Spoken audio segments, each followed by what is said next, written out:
Magandang umaga mga ka-warriors. Ngayong umaga nga pala ay nais kong ibahagi sa inyo ang aking quiet time, at ito ay matatagpuan sa aklat ng Joshua chapter 9 verse 1 hanggang 27 po.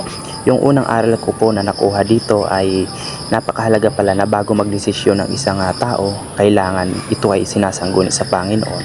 Kaya kung ano man po yung mga pinaplano natin, ano man yung mga desisyon natin, kailangan ito ay isinasangguni natin sa Panginoon para po ay magkaroon ng katuparan yung pangako natin, at yung guidance po ng Panginoon ay nasa sa atin at hindi niya tayo pababayaan.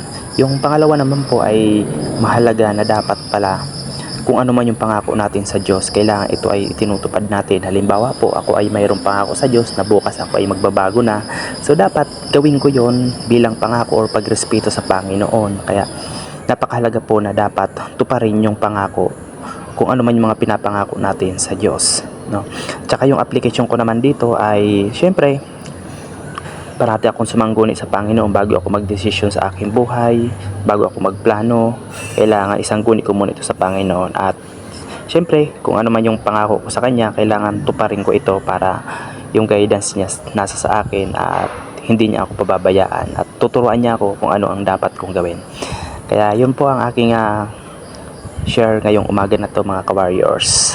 Salamat sa pakikinig and thank you for watching. God bless ka-warriors.